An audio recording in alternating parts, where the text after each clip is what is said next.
Gotta make sure I open the right one, because I have this one and the demo. And, obviously if I'm, playing the wrong one, we're only gonna get so far.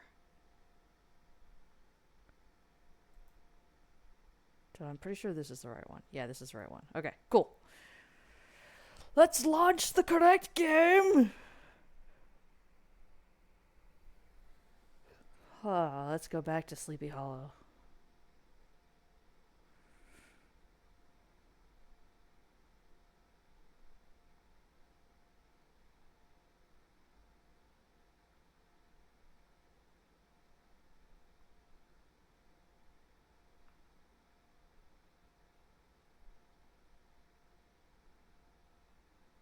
Maybe? Ah, here we go.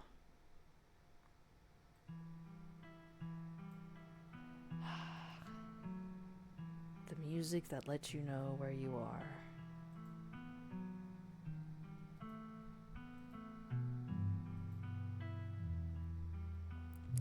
You won't be able to save everyone. You might not even be able to save yourself. Welcome home.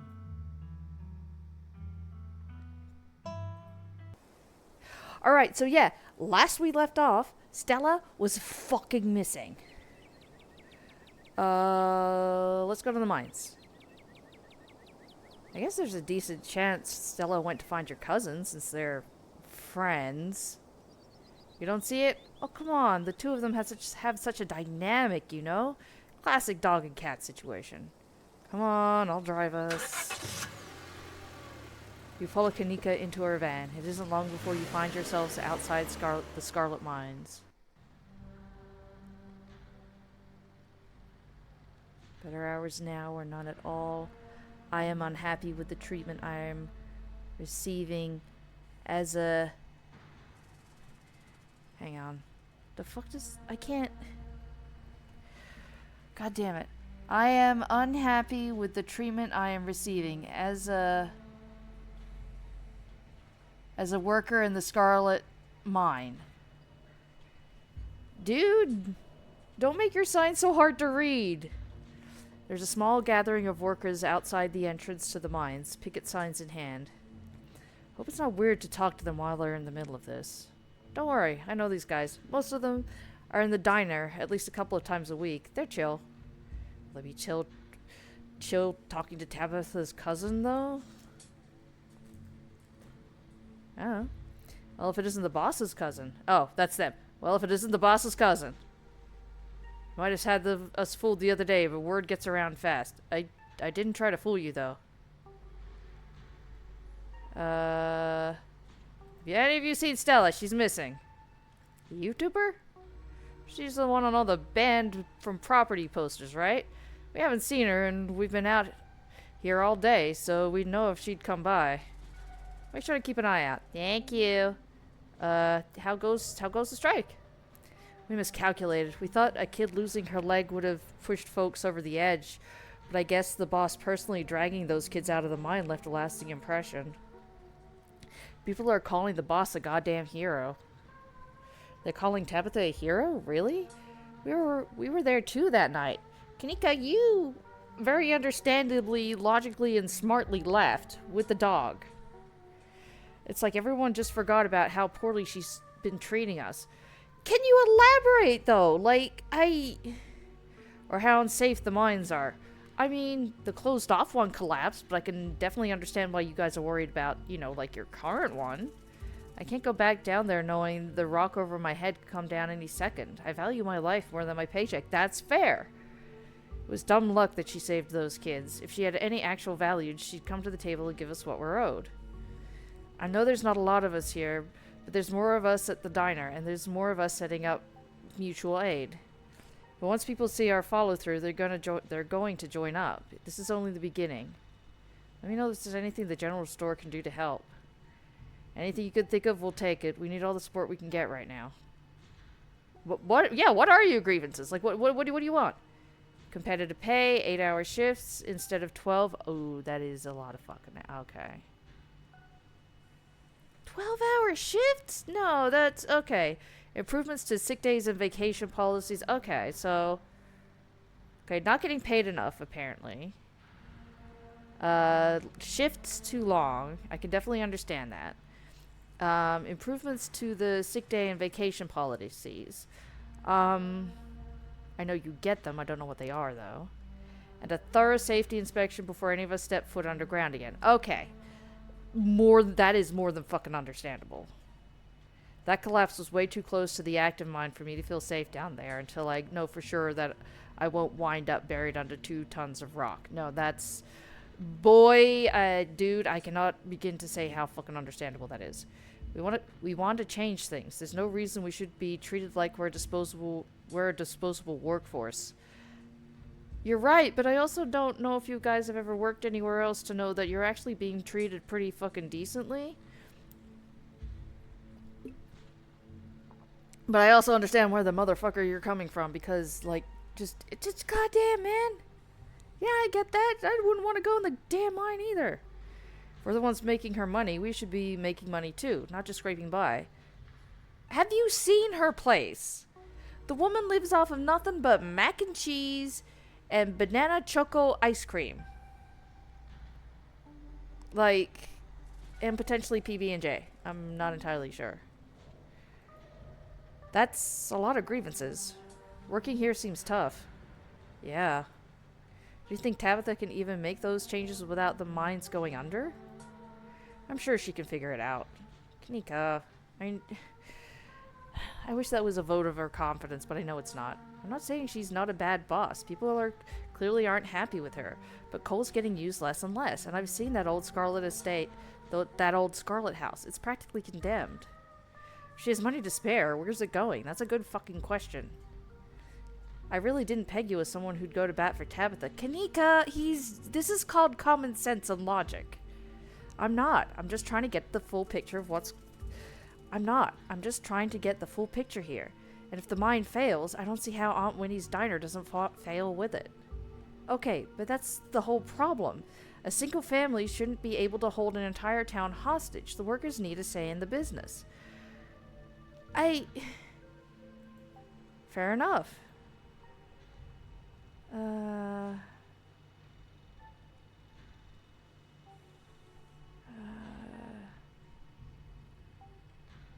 That's it. Look, I need to talk to your cousin. I'll go talk to her for you. I'll pass it along. Sure. If you think you can get her to come to the table, it could make a real difference. Just make sure you leave the actual demands to us. Yeah. Can I go in? Thank you. I don't care if they're okay with you going in. I'm still not crossing a picket line. Kanika, you're not going in there to fucking work. Do you wonder, like... Kanika, please! Besides, I don't think Tabitha would be happy to see me. You wouldn't be happy to see Tabitha either. I'll just wait by the van while you go talk to her. Okay. Same. Everybody who works here is a regular at the diner. I don't want to make things weird. See you on the other side. Yeah, you guys can just say you don't want to come. Like, that's it, yeah. The industrial noises of the Scarlet Mine are only a little quieter than they were 2 days ago. The trailer that serves as Tabitha's office looms above you on the hill. Ooh, do I knock or do I enter? Let's just go the fuck in. I think I could turn at least a few of the guys. If you fire Davis... Oh my god, have you heard of knocking? What are you even doing up here? Should I go? Yeah, and make sure no one sees you. No one else, at least. How is it street smart to say the loud part out loud? Like...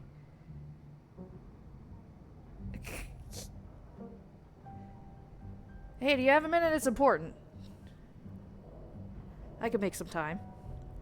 Should I... I already said you could leave, Rodriguez. We'll talk more later. The door clicks closed as Rodriguez leaves the office. Tabitha heaves a sigh. Please, just forget anything you heard, okay?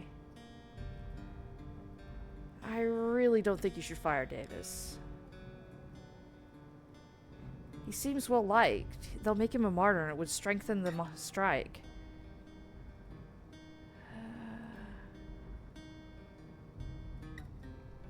You might be right. That's my main concern, too. He's also a good employee. There's a reason he's so well liked. People listen to him. They trust him.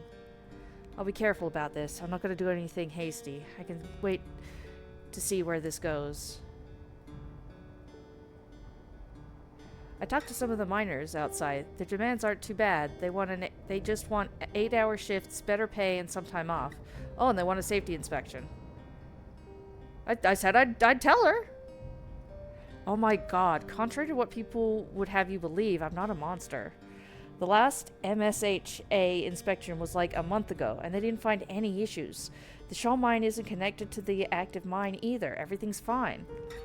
So she's even doing active inspections. I mean, I could understand wanting one after, you know, the shit that happened, but still.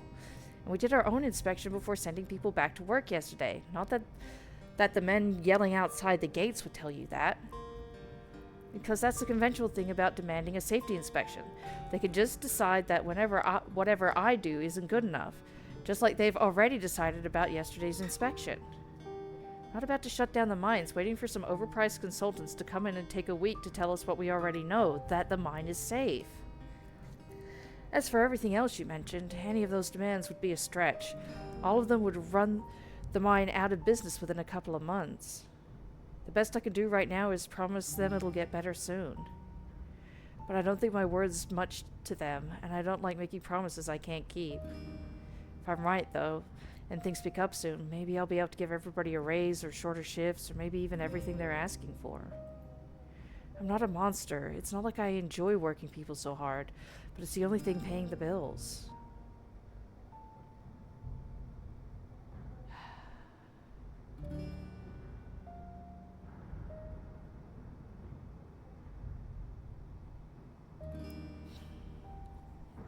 And it doesn't even seem to be paying her bills.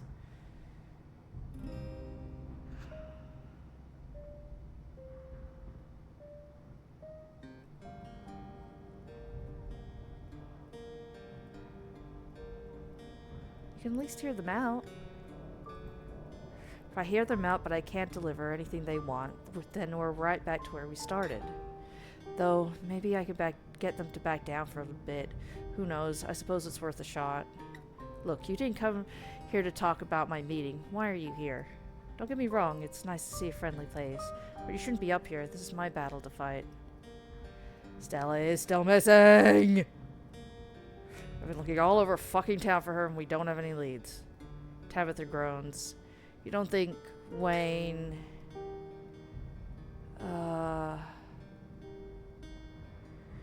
There wasn't any evidence that he'd been in her house or signs of a struggle or anything. How do we know she even went home last night? She ran off in the opposite direction. Celibate is known to disappear for days when she's doing her videos, but I think we both know that's not what's going on. I'll see if I can figure something out. Thank you! Do you have time to hang out later? I miss you. You do? You're not joking? There's so much on my plate right now. But I'll see you tonight. Maybe we could have some ice cream or something if you want to spend some time together, I mean. We're gonna share your ice cream with me! Oh. I better get back to work. Stay safe out there, Blaze.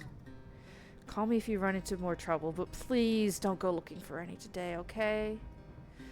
I don't need you to go missing too. You leave the office, closing the door behind you.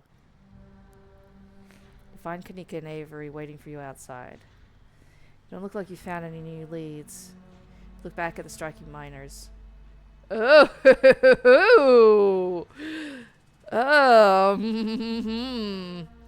Now, I'm usually not one to snitch. Depending, obviously, I've already shown that, but,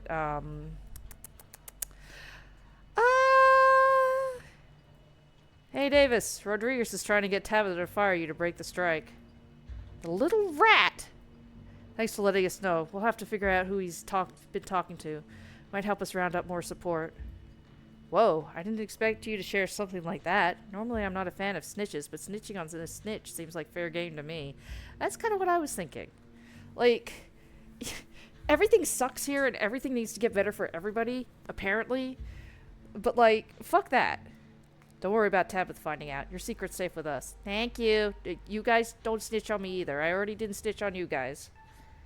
Feels like we've done our due diligence here. Come on, I'll drive us back to town and we can figure out our next move from there. Okay. Vroom, vroom, vroom, vroom, vroom, vroom. Where to next? Well, let's go to the fucking church, I guess. The church? Why? I see what you're thinking. Stella was confronted with evidence of the afterlights, so she might be she might try getting into all that religious stuff. It's worth checking out. I think we'd be barking off the wrong tree, but I guess you're right. There's no point in not being thorough. I wouldn't mind stocking up on some holy water while we're there, too. Seems like a good idea to cover all our bases at this point. I don't think Baptists do the holy water thing, but I'm sure Pastor Daniel would pretend to bless some water if it meant keeping us around a little longer.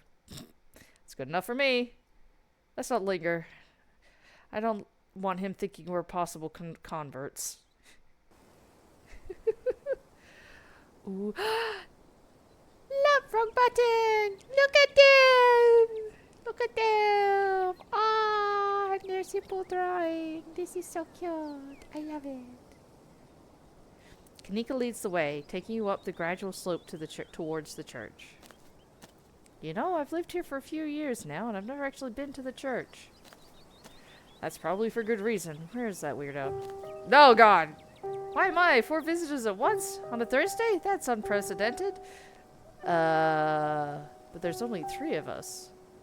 Oh no, were we followed by a ditchling? Were we followed by Wayne? The music's too peaceful for that, so I'm not sure. Oh, supple people. Oh, it's just Zane. What are you doing here? All the glimpses of death I've had in the past 2 days have forced me into the midst of an existential crisis, my dudes. I wanted to see if Faith held any answers for me. Alas, I have not yet found the solace I seek. Give it time, Zane. It sometimes takes a while for the Lord to work his way into your heart, but when he does, you won't regret letting him in. Be sure to look over those pamphlets I gave you, and of course, I'm always here for you if you need to talk. Sure thing, Pastor D. Peace out, y'all. Stop smiling like that! Anyway, we're looking for Stella. She wandered off last night and no one has seen her since. We're starting to get pretty worried.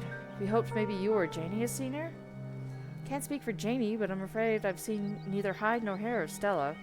If you'd like to talk to my wife, she's just over by the alpacas. Though, Blaze, I was hoping we might be able to talk in private. Why? It's a personal matter. I'd rather folks not pry into this. I won't bite or anything, I promise, and we could talk right here, right in the open. Ugh, I guess we'll leave you to it while we check in with Janie. See you in a minute. Your friends head off towards Janie and the alpacas, leaving you alone with the nervous pastor. Look at them. So glad you decided to come up to visit me. Hang on, I need to take a sip.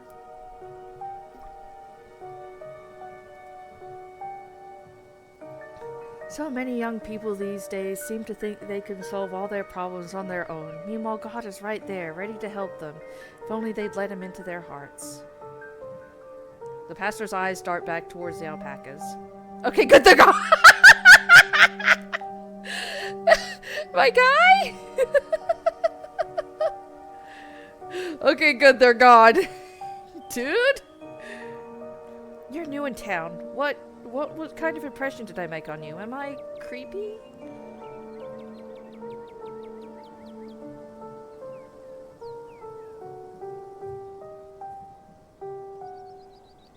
I think that this is the part of the problem. If you have to pull strangers aside to ask them if you're creepy, you're probably coming off as creepy.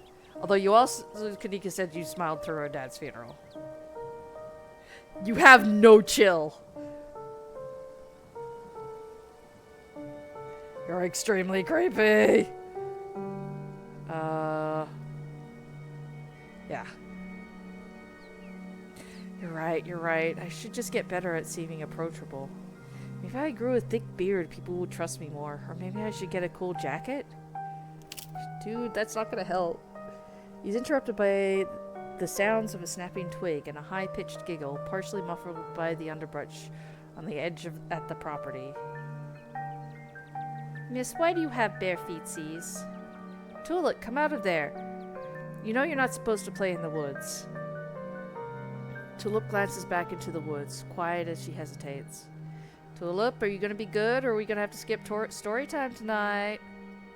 I'll be good. You don't have to skip story time. I will go to the woods, I promise. I know you won't, Tulip, because you know it's too dangerous for little girls in there. Why don't you go help Mama with the alpacas? It's just about time they got fed. You can give them hay. Happy little kid. Tulip smiles broadly, seemingly excited by the prospect, and hurries off. Sorry, I had to have a firm parenting moment just then. She's been trying to run off into those woods a lot lately, and it's really dangerous, even for adults. There's this massive trash dump not too far off past the tree. Ooh, yeah, Tetanus Lake. But it must be at least 50 years old, so it's all grown over and it looks like it's part of the landscape. But if you accidentally walk on it, you might find yourself falling into a hip-deep mound of rusty cans of broken glass. Tulip made up some imaginary friends and keeps telling us that they wanted to go out there. Like the word of some fictional creature she made up is going to convince us it's a good idea for her to play in somebody's old garbage. But she's 7. Of course she would get some funny little idea like that. I'd love to get the community to rally around a big cleanup. It's about time somebody got rid of all that junk. Oh, Tetanus Lake? Stella told me about it. Tetanus Lake? It's an accurate name. I wonder if Tulip would stay away if I started calling it that. Or if it would only make it sound more alluring. I mean, does she know what tetanus means? Because if she doesn't, that's not going to help. She's 7. How big a trash dump are we talking? Would a weekend of hard work clear it out? Maybe if you had construction equipment and a team of professionals. It's a big area, and I have no idea how deep it goes. In the meantime, I'm just making sure Tulip knows not to go near it.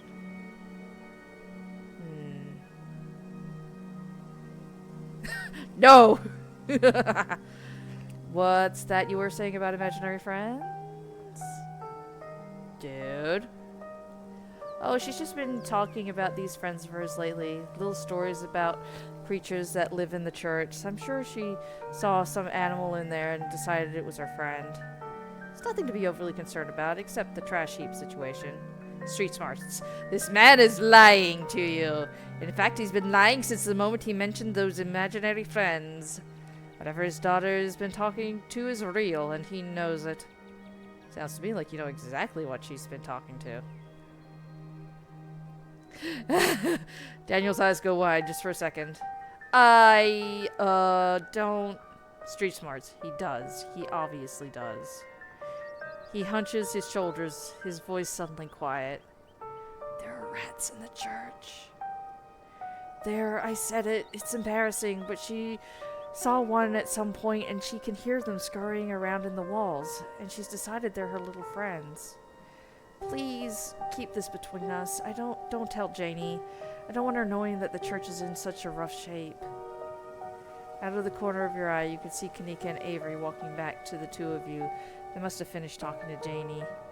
She's so small and little, and there's the hay. Janie says she hasn't seen Stella either, so we better get going. Thanks for suggesting we head up here, Blaze. We got to feed the alpacas. They were so cute and soft. It was awesome.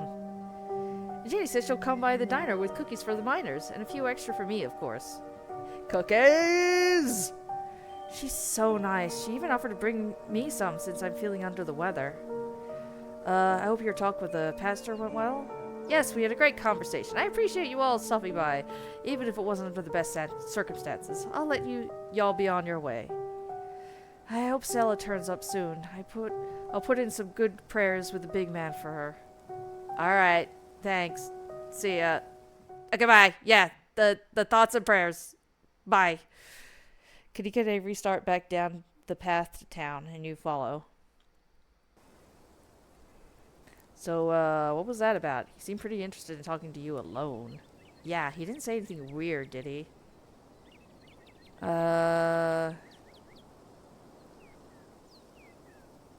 Tulips apparently made some weird imaginary friends. We might want to check this out later this week.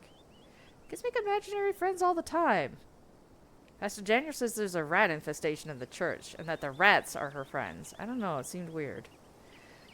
I should have known we'd have to deal with a spooky kid at some point. Avery, that's some real shit, man. Okay, as much as I'd hate going back there, I guess that's a loose lead. We don't have anything else to investigate once we've found Stella and... Kanika pauses. Once we've checked out the clinic, then maybe we can look around the church. Sounds like a plan. Let's not get too distracted until we find Stella, though. Where to next? Or you can say anything, you're interrupted by Kanika's phone buzzing. My god, my mom's calling me. When is she going to learn to text? Give me a second. Hey, what's up? No, still no sign of her. We're going to keep looking for a while longer. I'm feeling okay. I'm not... You're right. Now that you mention it, I do feel kind of tired. I shouldn't push myself. I'll come home. She has a point. I'm not feeling well right now. I've got to get back to the general store. Maybe some tea could help. Why do you suddenly look not good? I didn't realize you were that sick. It's really crept up on me. I was doing fine until... Oh. Kanika starts to sway, losing her balance on her legs. Must have been running on adrenaline. She stumbles, bumping into you before regaining her balance. Sorry. I think I just need some help getting home. I'll have some tea and maybe lie down, then we can get back to looking for Stella. That's really sudden, ma'am. Yeah, it shouldn't take us too long to get back. Come on, Blaze. Let's get moving before she passes out. Thanks, and sorry, this is embarrassing. Don't mention it.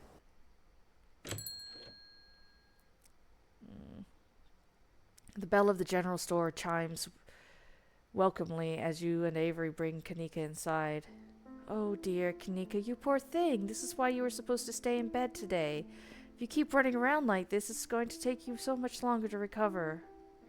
Thank you both for getting her home. I hope you're feeling better after last night's fiasco. Hi, Mom.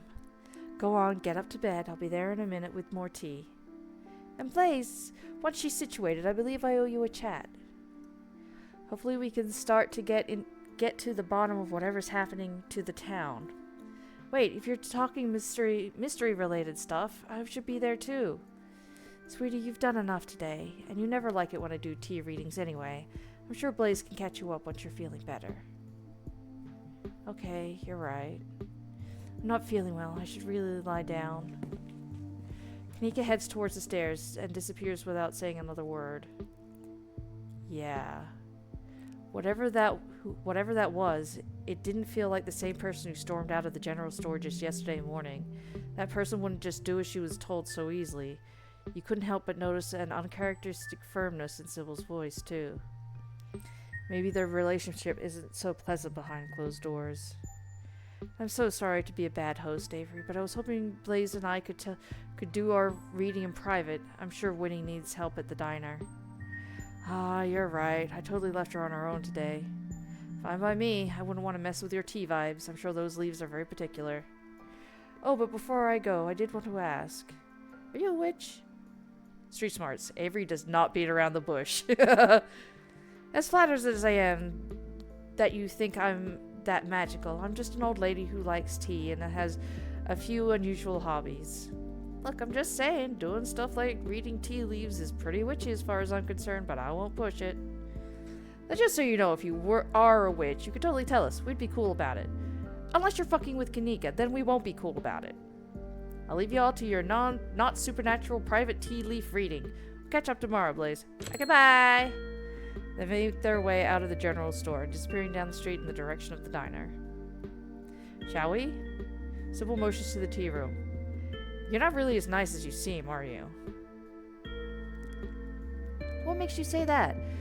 Is this because I had to be firm with my daughter? Kanika has a way of ignoring her body when it's telling her to slow down. Sometimes it takes a firm reminder from her mother to get her to take the time she needs to recover. Yeah. And hello, Cookie. How you doing? Welcome.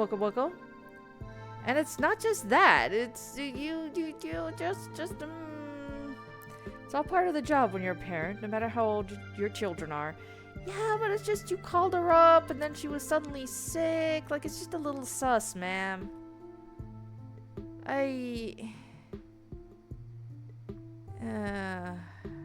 Oh, what to do, what to do. 'Cause goddamn, I'm just not sure if I trust her. Let's see if we can check on Kanika. You push past the old woman, heading up the staircase to Kanika's room. Sybil calls after you, but you ignore her. Something isn't right here. As you walk away, Sybil calls out to you. You should really hear me out. Your fate may depend on it. You defiantly walk up the stairs. Sybil can't stop you from seeing her daughter. As you do so, your thoughts flash back to that door yesterday, the one that seemed to draw you in, urging you deeper into the clinic. Even the memory of the door tugs at you, compelling you to return and open it to see what's on the other side. You can find Stella later. Maybe you can even find her there. What's important now is finally seeing what's hidden in the clinic. Yeah, but we're checking on Kanika first. Also, look at the little stickers she's got. Oh. Knock on Kanika's door. Mom, I really don't need any more tea. I think I'm just going to lie down for a while. I am not your mom. Oh, Blaze, what's up?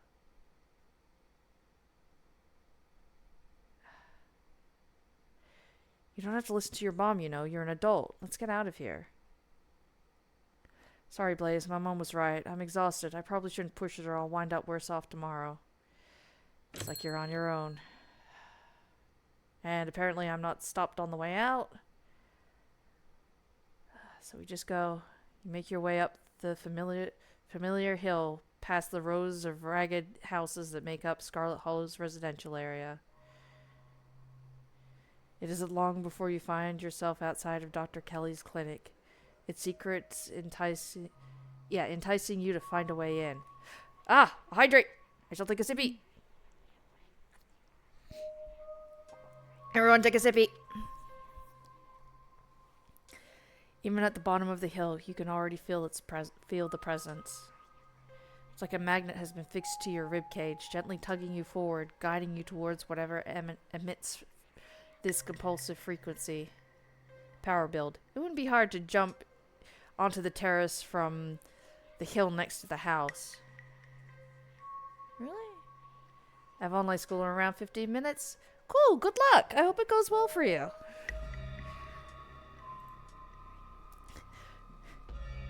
Just go through the clinic door. You know what? Yeah, it's a doctor's office, not Fort Knox. Why would the clinic door even be locked?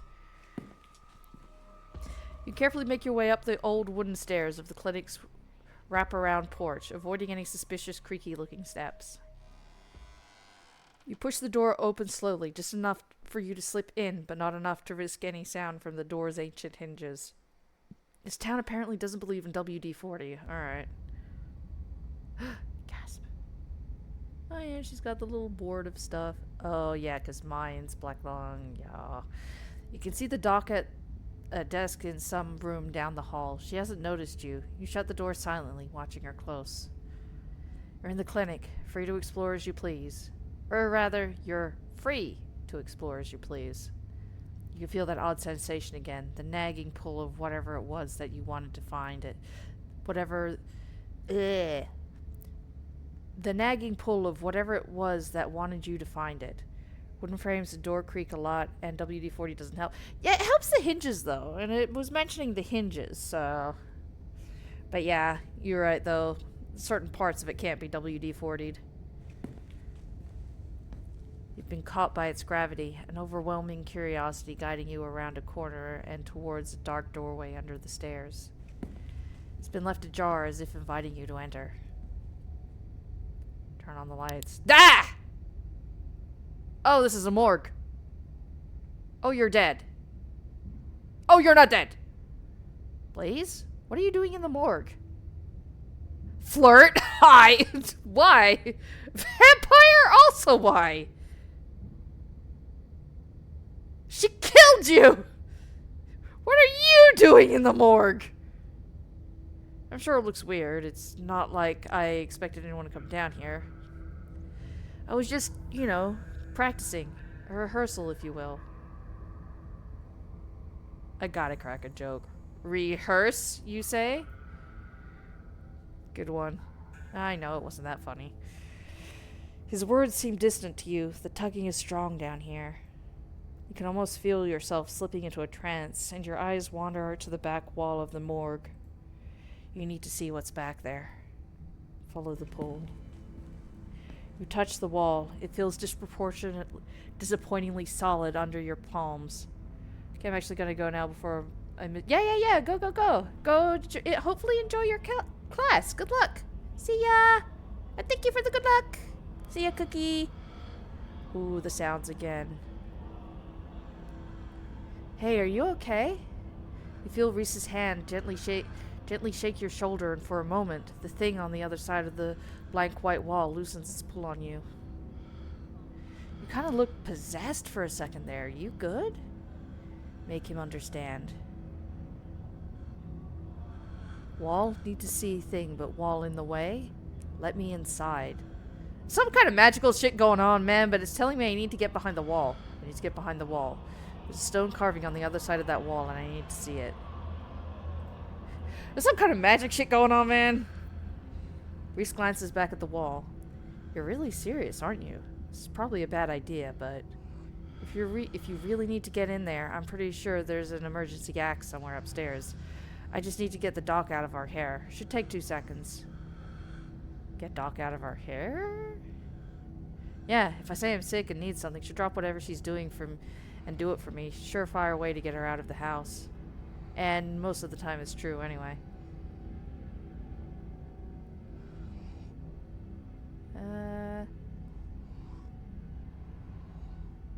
Nah, that's pretty fair considering how she is. Exactly. Why use an axe when I have arms? Why not just break wall with fist? I'm not an expert, but I'm guessing it would be more efficient if you used those big arms to wield an axe instead of tearing into the wall like some kind of wild animal. Though that would be super cool to see. Exactly! Be right back. Okay, we're still going with the axe, I guess. He strides past you, his long legs moving swiftly. He seems excited, his usual dour demeanor replaced with an uncharacteristic pep when faced with the prospect of sneaking around and tearing down walls. He gets to not be bored. You hear his soft voice filtering in through the... Oh, shit. My bad. Come back. You hear his soft voice filtering in through the open doorway at the top of the stairs, a hoarse and sickly edge added for effect as he speaks to his mother. Hey... Hey, Mom? He coughs gently. Reese, I didn't know you were awake. I still feel like shit, but I think I can finally keep some juice down. It looks like we're all out, though. Really? I thought I just picked up more. I picked some up. I've got an errand to run on Main Street anyway. I'll go pick up some orange juice and some ginger ale, too. That would be awesome. Sorry to ask. I know you're probably busy. It's no problem. It doesn't take long. Don't do anything strenuous while I'm gone. Just lie in bed until I get back. Thanks, Mom. I'll take it easy.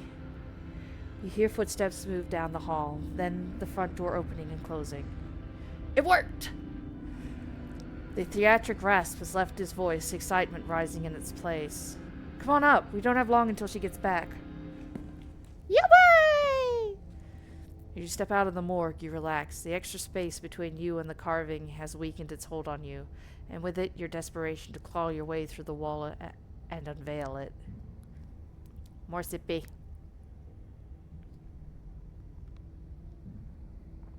It's one of those emergency fire axes, so it should be pretty obvious wherever it is, though I'm not sure where she would be keeping it. I'll show you around. Let's try the doctor's office first. You make your way to the doorway of her now vacant office. I don't see any axe in here. He's right. A cursory glance reveals nothing but stacks of paper and cabinets of medical supplies. But something on the desk catches your eye. Some sort of records with your family's name on them. Pick up the documents to read later. These are now for me. Surely she won't notice them missing, right? Am I right? You scoop up the folder, tucking the documents in for later perusal. Reese watches you with curiosity. Stealing medical documents? My family's gonna keep secrets from me. I better learn what I can. They have my family name on them. I'm allowed. Yeah. No. Don't acknowledge the question. My family's gonna learn to keep secrets. If my family is gonna keep secrets from me, I better learn what I can. Totally. Steal anything you need to. You've got a mystery to solve. I'm not gonna stand in your way. Thank you, Reese. Let's check the medical supply room next. I can imagine a room full of chemicals being a place someone might want to keep an axe. Better be careful stealing stuff in there, though. That might really get you in trouble. Yeah, I don't want to steal random chemicals. You turn around and leave the office. It's time to move on. Come on, let's keep looking. Okay. Aha! There it is. Looks like it needs a key, though. We'd better not break the glass. I'd rather explain why I had to steal the axe after we've had a chance to use it. There must be a key in here somewhere. He stops as if listening to something you can't hear. Shit, she's back already. As if on cue, you hear the front door to the clinic open and close. The creak of its antique hinges. Yeah, see, it's hinges. Echoing down the hallway, footsteps start down the hall. She's headed this way. Quick, we gotta hide. I'm not supposed to be in here. He opens the closet door and hurriedly motions you inside. You slip past him, scrunching into the small space as best you can. He attempts to slide in after you. It's not enough room. Hide somewhere else. No, let him in. Dude? What is your ears? Were they always pointy? No, not quite pointy, but like, it looks like he's had the top of his ear cut off. Anyway, he makes space and he slips in next to you, closing the door just enough that you can both still monitor the entrance to the supply room. Dr. Kelly storms in, plastic bag in tow. She takes something out of the bag and places it on the counter. That's a something. Okay, bye. Then she hurries back out, bag rustling as she makes her way back down the hallway. We better wait a second just in case. Why? Why? Like, I don't mind. Like, I'm all for flirting and stuff, but like, I've gotten to flirt like once with Avery. A few times with Reese's mom. And with Reese. Like, can I flirt with somebody else as well? Let's just quietly wait. The two of you stand in tense silence, both crammed into the suffocating closet, taking shallow breaths as if she could hear you breathing from the other side of the building. But the footsteps soon return. Dr. Kelly makes her way towards your hiding place, creaking floorboards, broadcasting her location all the way to the hallway just outside your hiding spot. His head swivels suddenly. That was the door to the house. We're in the clear. Let's go. What is that? The two of you spill out of the closet. Reese quickly and quietly starts pulling out drawers, scanning them for keys. Apparently we're letting Reese handle it, but what the...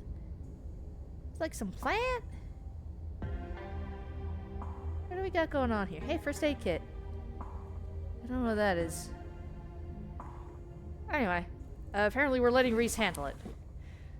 You watch while he rifles through drawers, content to let him figure it out. Hey!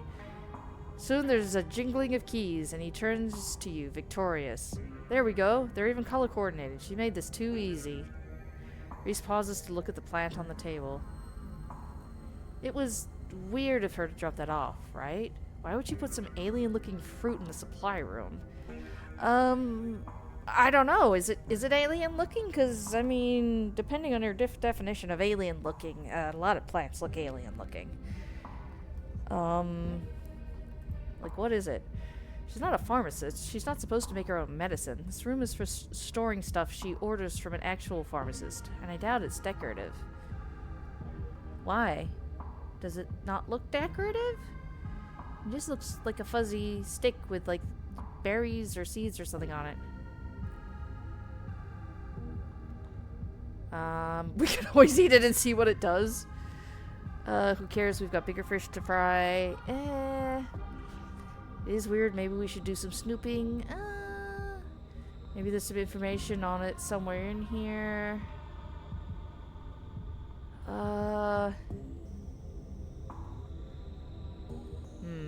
Taking a sip while I ponder.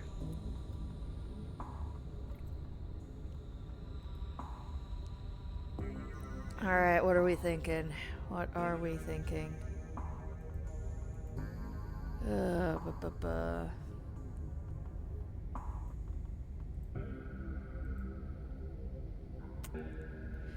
know, let's just fucking eat it. I don't know, man.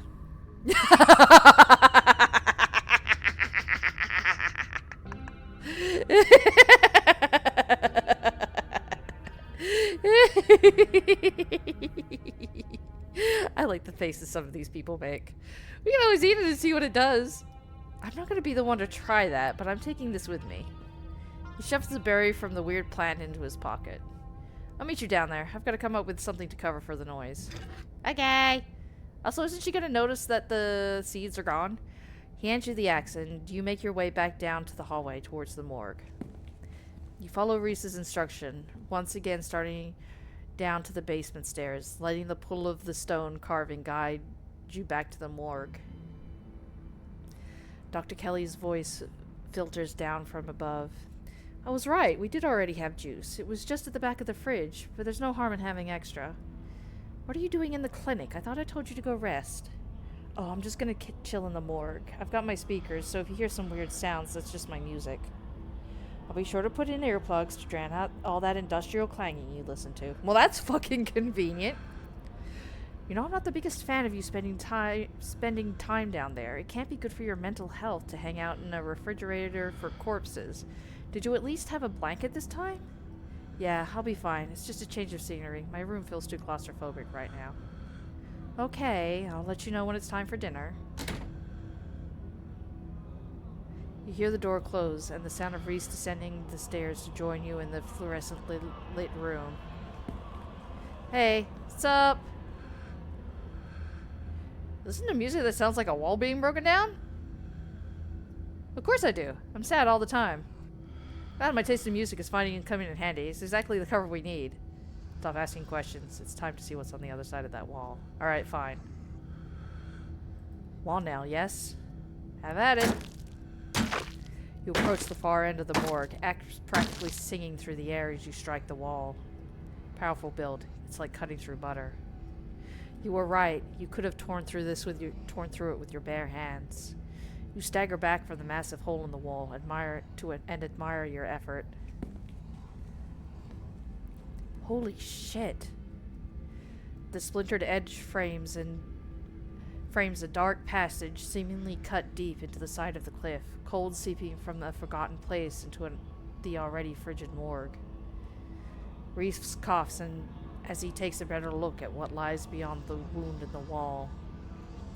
There's a whole hallway back there.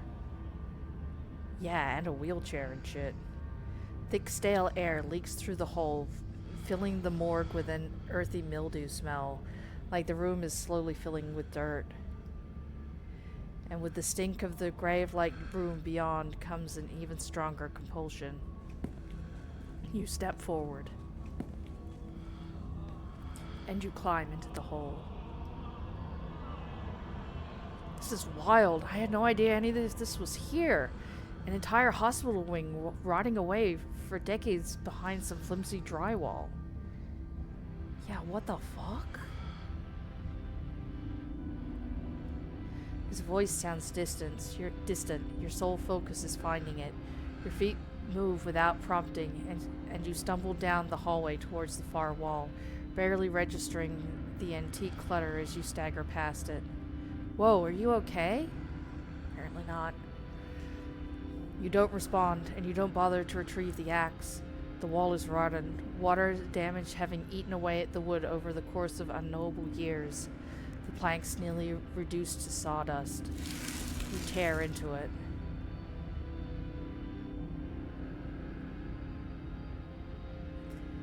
They said there's nothing they can do. I'll never use my legs again, Enoch. What am I going to do? Nonsense, Teddy. These doctors don't know what they're talking about. I'm doing my own research, and I found us an alternative. Someone who could fix everything in one fell swoop. We're taking you home today, and by this time next week, everything will be resolved. Enoch, what the fuck did you do? Everything goes black. Your vision swims back into focus, and it takes a solid second or two to reorientate yourself. You're in an unfamiliar bed. Reese leans against the far wall, eyeing you with concern and curiosity. And I take a sip.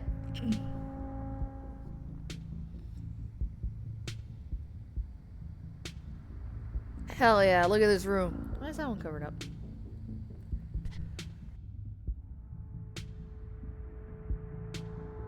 Hang on 1 second.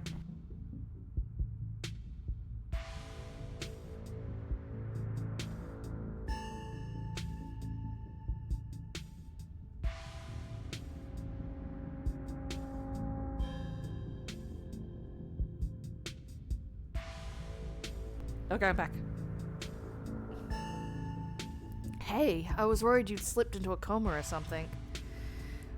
You tore down that wall like a wild animal, found some weird carving and collapsed. I think you might have had some kind of seizure. Are you okay? Wait, nothing spooky happened? The mountain didn't collapse on us? No ghosts? Seriously? No, nothing.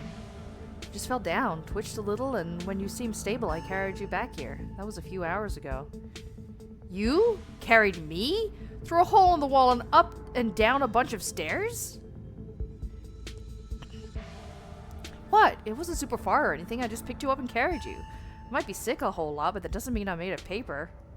There's still things that normal people do. Normal people can't pick me up like I'm a child! Yeah, that's powerlift shit.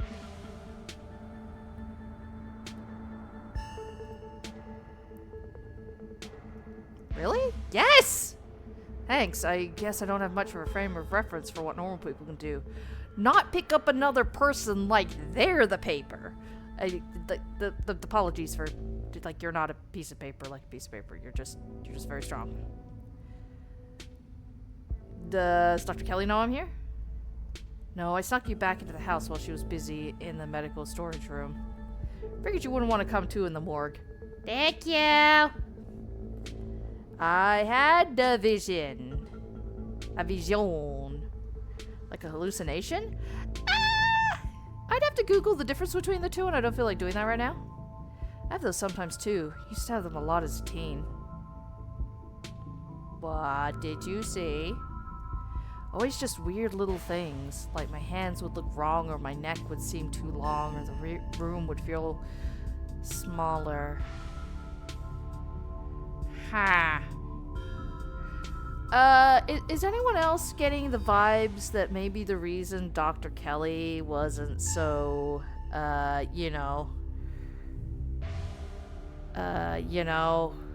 normal, relaxed, indifferent about shit is because, she might already know what the fuck is happening in some regard? I still have those documents I swiped, right? Yeah, you should still have them on you. Neat! Sure enough, you pull out the file containing medical documents about your family. Cause of death, sleep apnea. Discovered by your daughter, Tabitha Chrysanthemum Scarlet. No autopsy performed. What the fuck? That's also gotta suck. Also, that's cute! Chrysanthemum! Ah. Edwardine's death certificate. Edwardine Scarlett, born April 9th, 1913, died February 12th, 2003, aged 89, cause of death, heart failure, signed by her granddaughter, Perlane Scarlett. Pretty normal. Almost made it to 90, died of a normal old person illness. What about Enoch? Enoch Scarlett, born September 9th, 1887, died August 20, 1957, age 69, nice. Cause of death, fall from a cliff, not nice. This one has a coroner's report attached. Okay. Organs sustained impact injuries. Lacerations to the neck and body consistent with fall from a great height. Alright. Other death certificates? We quickly flipped through a few of the other Scarlets whose names aren't quite as familiar. Theodore Scarlett, born May 24th, 1890, died 1918, age 28, cause of death, crushed in mine collapse, body not recovered, signed by his brother Enoch Scarlett. Damn. Joseph Scarlett, born April 1914, died June 7th, 1994. Louis Scarlett, born August 19th, 1920, died June 6, 1944. Damn. That's... yeah, oh, right. Both killed at Normandy in the line of duty. That must have been Edwardine's brothers. Right. So, certificate of fetal death. Infant boy, Andrew Charles Scarlett. Delivered April 3rd, 1945. Stillbirth. Mother, Edwardine Scarlett. Oh, would have been the possible relation? Depending on the order they came in? Cause of death, complications during birth, no doctor present, home burial. Street smarts, there was no doctor present at the birth and a home burial. There's some information missing there. Oh.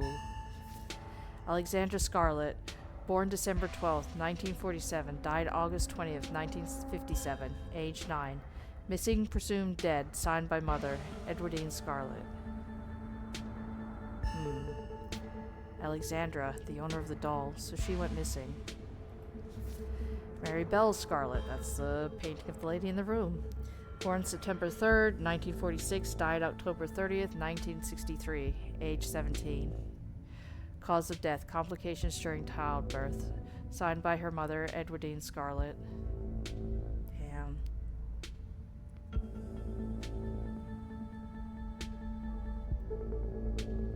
These card reads are clearly drilled into some big gas pocket that keeps giving me seizures and hallucinations. Fuck no! I think these visions are of shit that's actually happened. Whoa. I wonder if you'd seen anything else if you went back there. Are there more around town? Maybe if you collect them all, you'd finally unravel whatever the big mystery is. Seems fun. The ambulance is far. Alright, should probably get going. Stella is still missing and the stone here finally... Yeah, I need to go find Stella. Stella, please. That might be a little tricky. The doc is on the... What happened? I refuse to take my medicine and she's not happy about it. Why aren't you taking your meds? But after I looked this up... There's no way I was going to take anything she gave me. She's been poisoning me for years. Oh. I went ahead and blocked my door so she can't get down here. Now we just have to wait her out. Why? Why would your mom poison you? I don't know. But the internet says this is castor bean. It's used to make richin? A super deadly poison that causes some of my exact symptoms. And death, usually. The thing I can't figure out is whether she's been trying to kill me slowly or if she's just likes keeping me sick enough to be dependent on her. Either way, I don't think I've ever had an illness. I think the illness was me growing up and becoming less easy to control. She sure found a cure for that.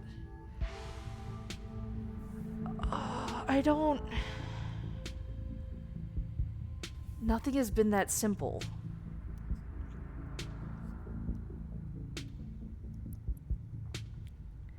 How are you not fucking dead? Yeah, that shit is bad. How are you not dead? I don't know. Maybe it's a low enough doses, or maybe I've developed a tolerance. I don't think you develop a tolerance to that shit. I could be wrong, but I don't think so.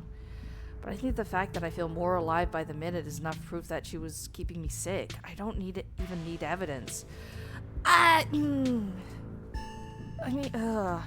This is hard because, like, some medicine does make you feel sick to make you feel better. Like, you know, like side effects and shit like that. And I mean, if he took more than one pill. Like, he's taking more than one thing, so Has she said it's the side effect? What is the side effects of friction? Hang on. And how the fuck do you pronounce that anyway?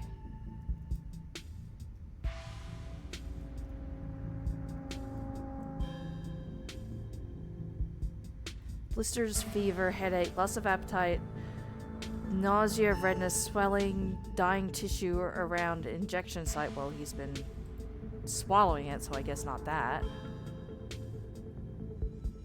It's usually from eating the seeds. Okay. It's a toxic protein that comes from castor plant seeds. Friction poisoning isn't a common condition. When it does happen, it's usually from eating the seeds. Does occasionally see use for criminal purposes, but that's not common either. It's extremely treatable and most people survive. Okay.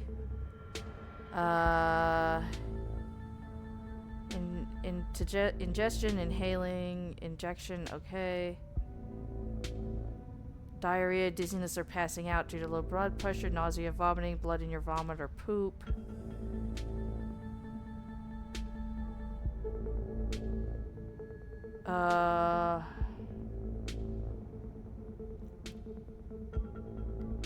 There's organ failure is also a possibility. Kidneys, liver, spleen. This doesn't. What? This doesn't see. This isn't actually lining up, dude. Are you sure? Like. What symptoms? I mean, I guess I don't know if you're vomiting or whatnot, or if there's blood in your stool. So. Your evidence, you should go to the cops. Maybe not the local cops, but a cops. I don't... Because there is medicine that makes you sick from the side effects and things, you know? So, like...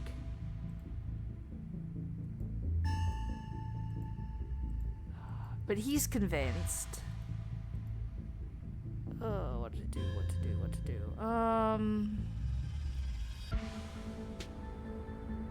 You know, let's just get out of the basement. No matter what, we should get out of this basement soon. Where would we go? The only person I know who has a car is Kanika, and she's not answering her phone. I don't know anyone else. I don't have any other family to go to. I never even finished high school. When I get out of this house, I don't know how I can make sure I don't wind up right back down here.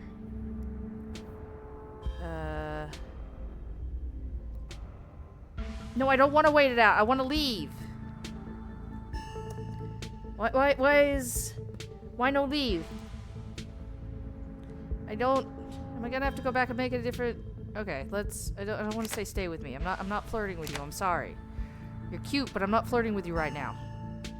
Okay, apparently I need to go further back.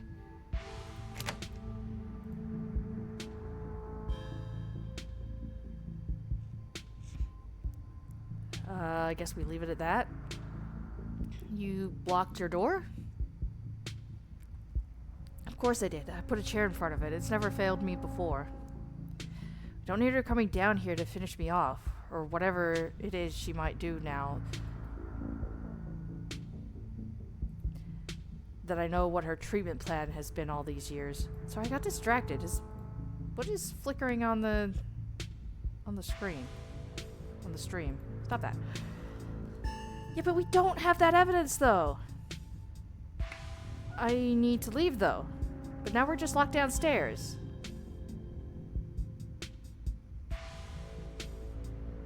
Yeah, I don't think you're acting rationally. Well, I mean, somewhat rationally, but... yeah, but I do need to leave. I don't really want to sleep over. So what was your plan with that exactly? Maybe I was a little panicked when I found out what she's been giving me, and she was upstairs talking through the door saying I should take my pills, and I just took what few precautions I could. It's not a big deal, but at least it buys us time to figure out what to do. We should treat her as a serious threat. This might sound strange, but I think she's gone to some desperate lengths in the past. There are these weird memories I have. I always assumed they were just dreams or hallucinations, but now I'm not sure. I think she's used tranquilizers on me. Other times that I've gotten too unruly for her. But what the fuck was happening that she'd use tranquilizers on you? I don't know how much of the memories I can trust, but I'm starting to think I should believe my instinct when it comes to the lengths she's willing to go to keep me under her control. I don't know about that, man. Wait until she's asleep, then we can... Okay, I saw that again. Why is that... Why is the Be Right Back flickering? I don't even have that on right now. Hello? Like, is that actually showing? Hang on, let me just check out stream really quick. Hang on. I don't need this flickering back and forth between a dark screen and my BRB. Hang on. Let me just check. Yeah, I know. Rewind. Rewind.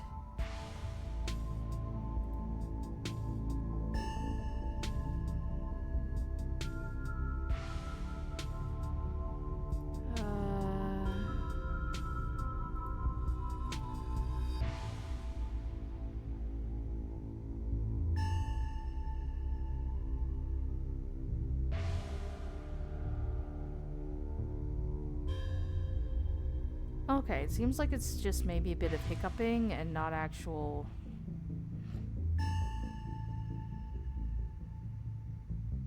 Just making sure. Okay. Alright, it looks like it's okay. I don't know what I'm seeing happen, but it seems alright. Y'all are gonna have to let me know if that keeps happening, though, so I can try and do something about it if it happens again. Alright. I don't want to be down here. I want to leave. I'm leaving. Let's find a distraction until it's safe to leave. How are we supposed to pass the time until it's safe to leave? I want to leave. Tabitha's missing. And I don't know if you're being rational or not. I don't. I would like to leave, please. Why? You're safe down here with me than out there. Out there, she could hurt you or someone else could. I mean, yes, but that's just kind of life. I can't just stay in your basement. It'll just be a few hours maximum. Then we'll both be free. I promise. Knock him out and leave? Said I'm leaving. You're being a creep. I'm calling my cousin. I can take care of myself. I know you think that, but I don't think either of us can trust that she isn't going to go to extremes to cover for what she's done. Who knows? Who knows? She might even have a gun. Those muscles of yours might be impressive, but they can't stop bullets. That is true, but I also think you're catastrophizing. That's ridiculous. She isn't going to shoot me. Maybe they can. You don't know. Said I'm leaving. I'm not hiding in the basement like a coward. Do you think she might have a gun? You're right. We should probably just wait it out. Okay, fine. If you want me to stay here so bad, I will. I'm calling my cousin. She's not gonna fucking shoot me. You don't know that. She's dangerous. She's shown us that much. She finds out that you know, her next thought might be to take you out of the picture. And she can lock me down here and take away any means I have to call for help. No internet, no phone, painting over the windows, keeping me sick for as long as she wants.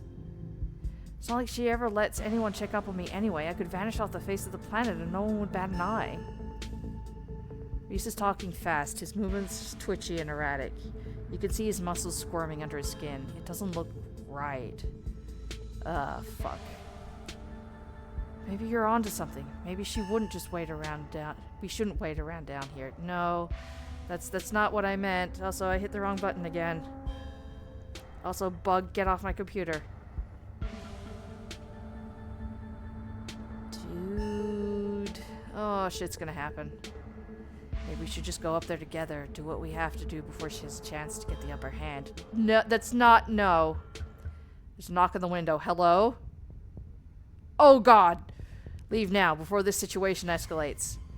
Who's there? Who the hell are you?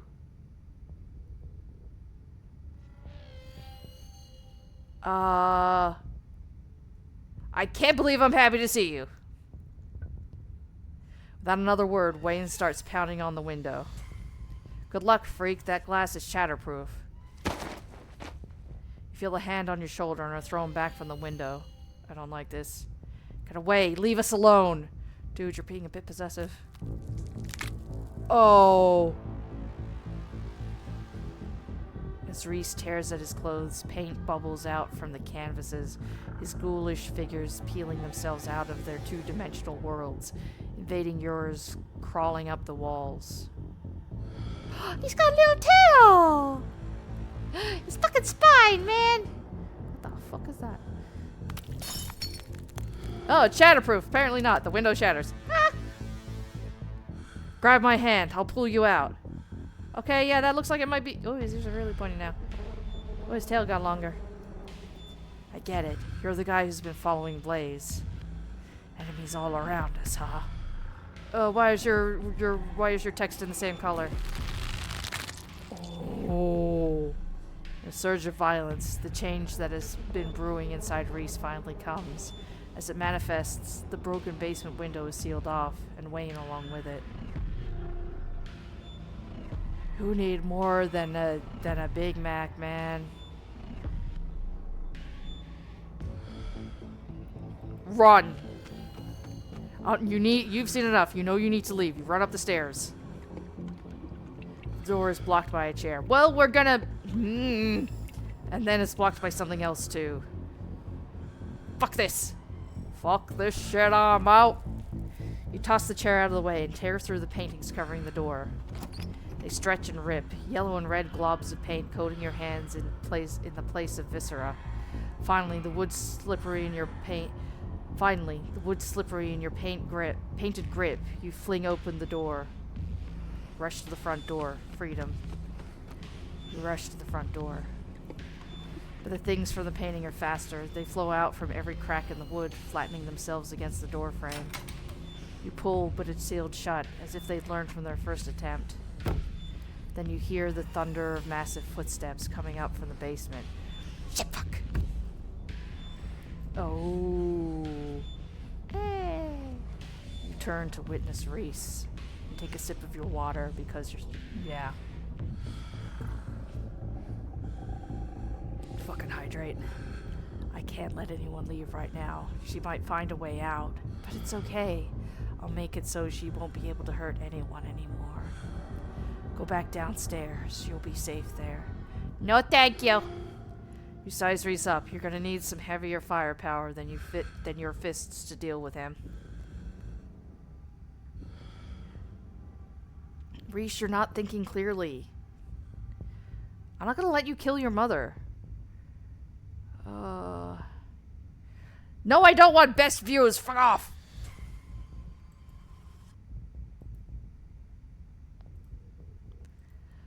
Oh, God. He's a tall-ass motherfucker. You're not thinking clearly. No, for the first time, I feel completely in control of my actions. I know exactly what I'm doing. You really fucking don't, man.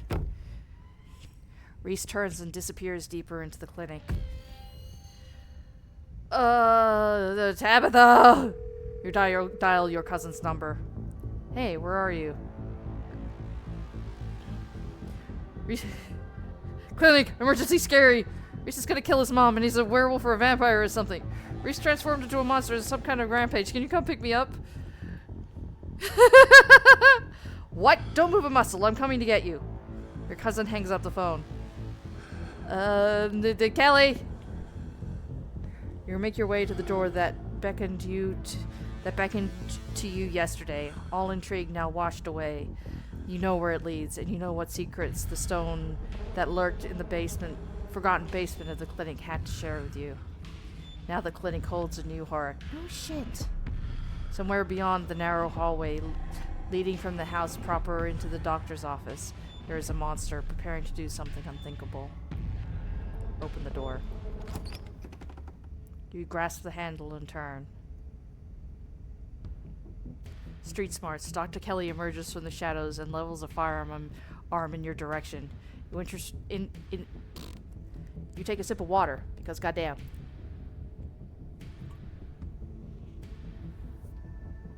You instantly notice it's not a proper rifle, but some kind of tranquilizer gun. Duck! Huh? What? Where? Don't shoot! Pfft, don't tell me what to do. Duck. Let's roll out of the way. You're quick to follow her command, your body falling forward and rolling gracefully out of harm's way. She shoots.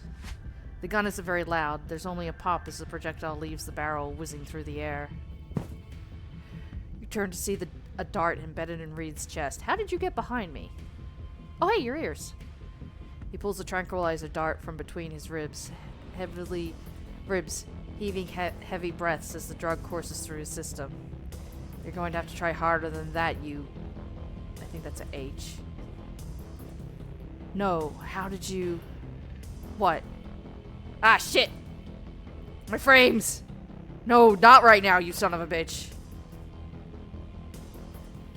Not right now. This is like a very bad timing. Oh shit, hi Wade! As if you could hope to stop me, you pathetic waste of flesh. Before Wayne could take another step down the stairs, paint flows out between the cracks in the wood. Reese is panic, pulling in a mob of furious creatures to hold his enemy in place. Did you leap from the terrace? I thought about that, but I just used the front door, which isn't really an option. Oh, bye! The artist darts away, but his creations continue their work in his absence. Yeah, there he goes and Dr. Kelly goes. Dr. Kelly makes her escape down the hallway as Wayne is overcome, glued in place at the top of the stairs by stiffening globs of paint. Give me the axe. You need to arm yourselves. Yes, please. You rush down to the morgue, practically flying down the steps. The axe is still lying on the floor where you and Reese left it. You pick it up. A feeling of safety settles into your chest as you grip the wooden handle. At least if you have to fight, you're prepared. Hey! Dr. Kelly's voice crackles out of unseen speaker. You, Blaze. Sup? I'm stuck in the safe room. I can't help you from here, but you can help the both of us.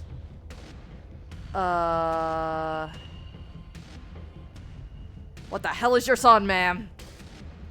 Wish I knew. He was fine until he hit puberty. Everyone said raising a teen was going to be a bitch, but they didn't know the half of it. I need you to go to the medical storage room. I'll give you further instructions when you're there. Okay? Axe in hand, you rush up the stairs from the morgue and into the medical storage room. I'm here. Great. Now listen to me. I need you to use the black taped key to get into the cabinet and bring me the elephant tranquilizers. Why do I mean... It's a bottle labeled carfentanil? Bear tranquilizers clearly aren't gonna cut it anymore.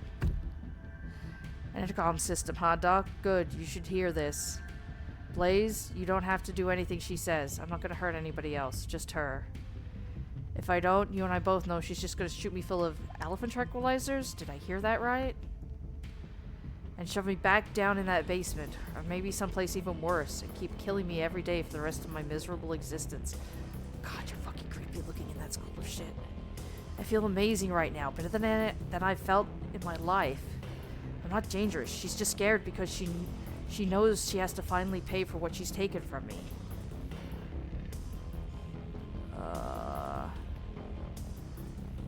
I just want to go home. When Reese aside, sorry, Dr. Kelly. I don't feel like I should get in the middle of this. I'm not gonna let you kill someone. Wayne! Wayne, help! He's a little tied up at the moment. No, he ain't! Not anymore. Reese cries out in pain. Ah! What the hell did you do to my shoulder? I'll handle it. Try to get somewhere safe until then. Okay! Two stagger off down the hallway. Quick, grab the tranquilizers and head to the safe room. Yeah, the tranquilizers help. Just gonna grab the tranquilizers. S'more square back to key. Certainly an organized woman. Hell yeah. Safe room. Nyom! You make your way out of the medical storage room and back to the hallway where Dr. Kelly disappeared. Fuck. As you approach, Dr. Kelly heaves the door open, slowly breaking apart the mass of paint, sealing it shut. Hurry, I don't think I can keep it open for long. You slip past her into the safe room. She shuts the door quickly, though one of those little smears manages to slip past. That's fucking creepy. Yeah, fuck you. Oops. My bad. She stomps on it. Painted viscera splatters across the cement floor. Sounds like Reese and your friend are still fighting. We probably have a few minutes before he gets here. Let's talk Reese. Yeah, I bet you have some questions. Go ahead. I have nothing left to hide.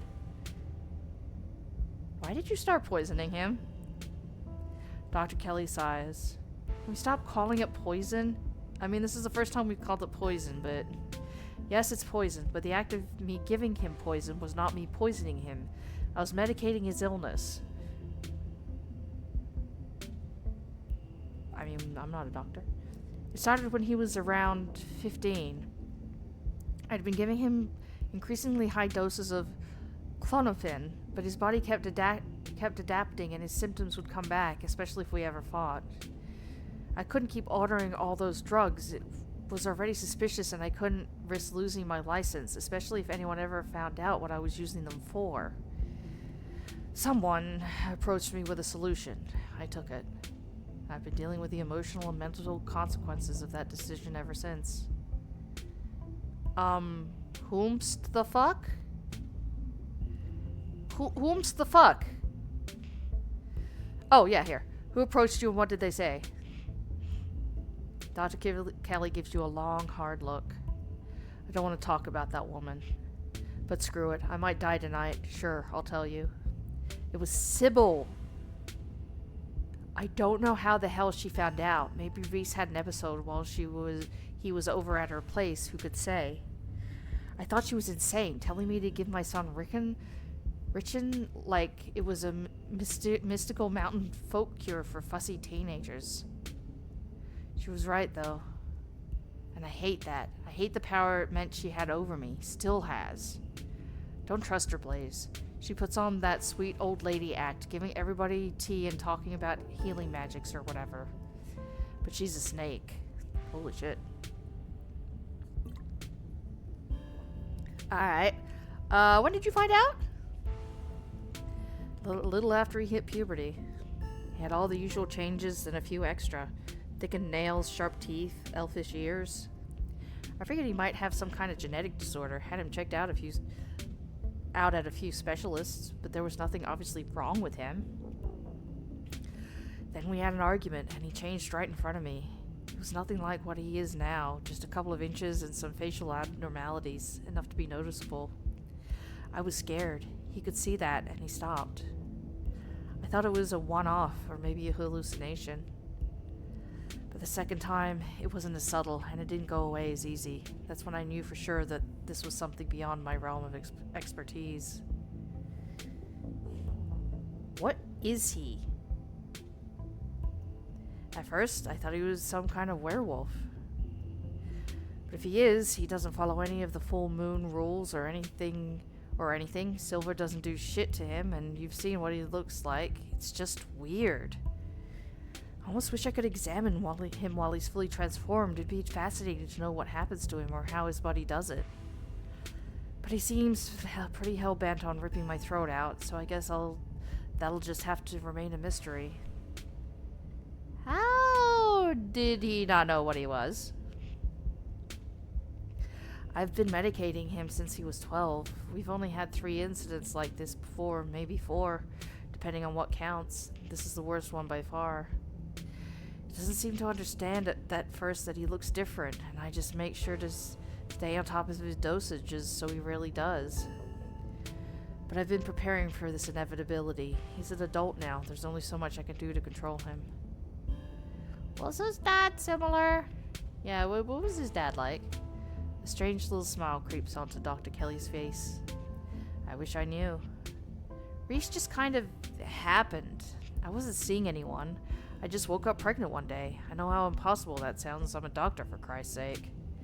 Kept having these weird dreams, almost like sleep paralysis episodes. Romantic sleep paralysis episodes. They were actually kind of sweet, but they were just dreams. But then, all of a sudden, my period stopped.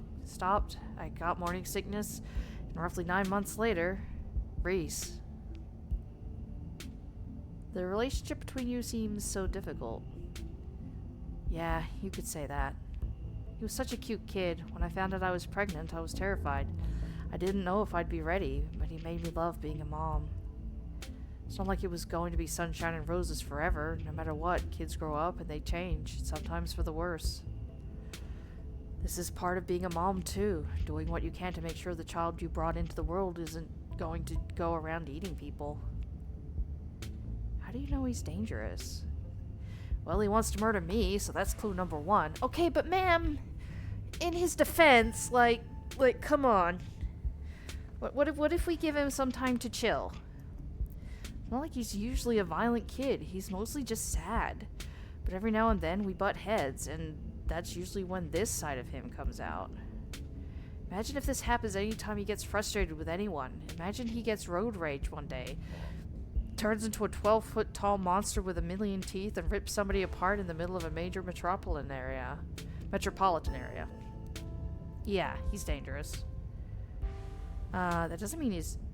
Yeah. I can fix him! Doesn't mean he's dangerous. I mean, you are the biggest threat to him. Don't preach to me. Sure, right now, I'm the focus of his ire, but who's to say he's not just going to find a new target once I'm out of the picture? I know what he's capable of, so it's my job to make sure he doesn't hurt anybody. Alright. What's this room? Old x-ray room. Lead walls. After I realized this whole situation was a possibility, I had the door reinforced with special remote-controlled locks. Glad it could finally come in handy. What's the game plan? Both short and long term? Well, I pump him full of elephant tranquilizers, then I lock him in here. Then I somehow convince him to see things from my perspective. Then we'll live happily ever after. I see no flaws with this plan. There has to be some other way. This is gonna make him feel trapped. It sure is, especially since I'll have to isolate him even more now that he knows what's going on, and he's going to hate me. But you gotta work with what you've been given, and what I've been given is an ethical dilemma. Whether I either let my son kill me, freeing him to go out and kill others, or imprison him for the rest of his life and force feed him poison to keep him uncontrollable. Or the third option, kill him. I've decided which outcome I can live with. Are there any other secrets you're keeping? You have it all. You have no idea how relieved I am to finally say all this shit out loud. She doesn't want to shoot me! I don't think Reese is gonna listen to me though, but hey! Like, I think he just needs a moment, like, you know. You and Dr. Kelly sit in silence and wait for her son to make his way to you. The sound of distant breaking glass cuts through the silence of the clinic outside the safe room. Shit, this might be game time. Get those tranks ready. We have to get this door opened before he crosses the hallway. Dr. Kelly opens the door. The two of you stare out into the hallway.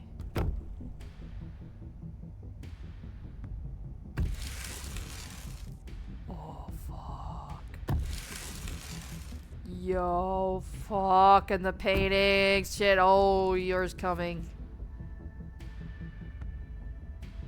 Is this what you were so afraid of? Reese, have you seen yourself right now, my dude? Also, now is not the time for frame drops. Seriously, fuck you. Give me my frames. Thank you. Hand over the tranquilizers. This is our only shot. Okay. Ah! Tabby? Before Dr. Kelly can fire, a different shot rings out. Reese's body is thrown to the wall. Shotgun in hand, your cousin rounds the corner and trains her weapon on his writhing body. Holy shit. Tabitha, what are you doing? What are you doing here? Stop it. Let me sedate him. We can do this. We can deal with this non-lethally. Are you insane? This thing was just trying to kill you. No, come on, come on, come on. This is fine. I'm sorry, come on. You leap forward, placing your body between Tabitha and the whimpering Reese, his face already trying to stitch itself back together as he writhes on the ground. Please, what the hell do you think you're doing? Tabitha, please? Don't kill him. He's still a person. Person my ass. Did you see his face? Both of you shut up and help me drag him into the safe room now. Return to see Dr. Kelly, already pulling her son towards the open doorway. Tabitha swings the gun onto her back, huffily jumping in to help Dr. Kelly. It's not long before his regenerating body is sealed away behind the door. Holy fuck. Not exactly how I thought this would play out, but at least none of us are dead. Thank fuck. Taking a goddamn sip. Done any permanent damage to him, you're going to be the one paying for the medical supplies, Miss Scarlet. You aren't seriously going to keep that thing alive, are you? It's clearly dangerous. What makes you think you could keep it locked up? It's my son, Miss Scarlet. Despite appearances, he's still human. I just took a sip. It's my son, Miss Scarlet. And despite appearances, he is still human. I prefer you refer to him as such. I've managed to keep him safely locked away and harmless for years. Sure, it'll be a little more difficult now that he knows about his condition, but that room is lined with lead. He's not going anywhere. He's human? Are you sure about that? Are we talking about the same guy? Trust me, I've done genetic tests. He's human, somehow. It's my job as his mother to protect him, and to protect people from him. It's not a burden I take lightly. You don't have to worry about him getting out anytime soon.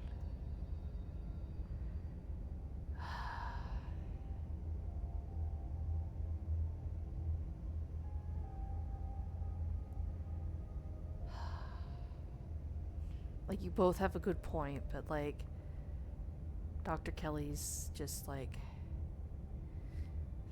can we just go? Can we just go home? I'm parked down the hill.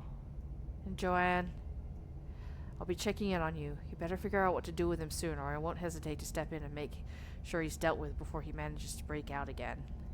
Get out of my house. Tabitha, I kind of understand, but nobody communicates, nobody knows what's going on, You and your cousin leave the clinic. Dr. Kelly slamming the shotgun blasted open. Well, I guess we now know how Tabitha got in. The two of you make your way to the bottom of the hill, where Tabitha's car is parked along sleepy houses of Scarlet Hollow's residential street. She places her gun in the trunk and turns to face you. You're alone right now. Is Stella still missing? I tried calling her a couple of times, but I kept getting her stupid voicemail. Yeah, she's still missing. Shit, let me think. It's a long shot, but there's a place that might be worth checking out. Hell fucking yeah. We're going on a hike. Let's fucking go. Oh. There they are. After a bit of a trek, you and Tabitha stop by the edge of a 2-lane road near the town limits.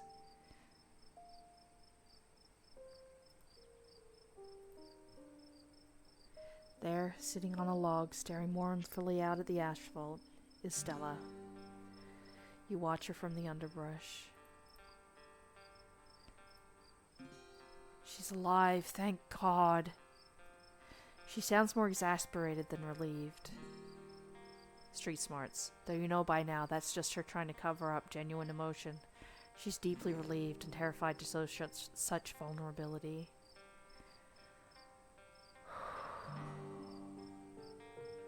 Thank fuck.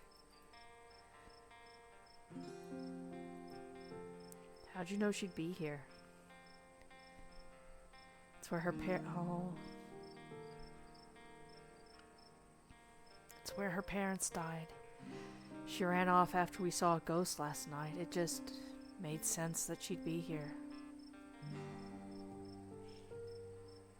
Let's go talk to her. Don't you two have a thing? I don't want a third wheel. I'm just happy to know she's okay. Besides, we've got baggage. I'll just make things worse. It's purely platonic. You should go talk to her. No, we're talking. It's purely platonic. But let's go talk to her together. Maybe that'll be easier. We don't have a thing. Like, yes, she's flirted with me, but I haven't flirted with her. I don't know where this is coming on. It's purely platonic, but let's go talk to her together. Maybe that'll be easier. Okay, thanks, Blaze. Like, I haven't flirted with her once! Oh, Gretchen's been with her this whole time, and yeah, that's the outfit she was wearing yesterday, plus jacket. 1 second.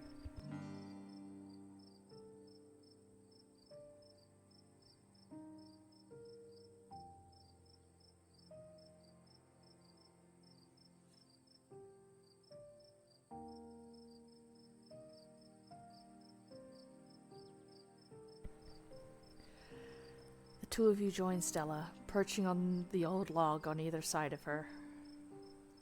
You all came to find me? You didn't have to go to all that trouble. I was probably gonna head home soon. You had Blaze worried all day, you know. Went all over town looking for you. And it looks like you got into some trouble too. Blaze, you're all covered in blood. I think it's a lot of paint, actually. Paint? What? This is where your parents died, right?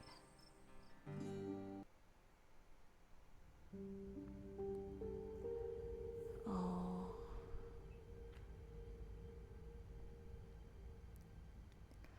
Warning for some tragic car accident, I'm guessing.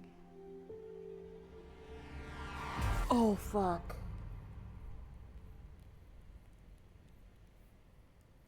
Oh. Oh. Oh.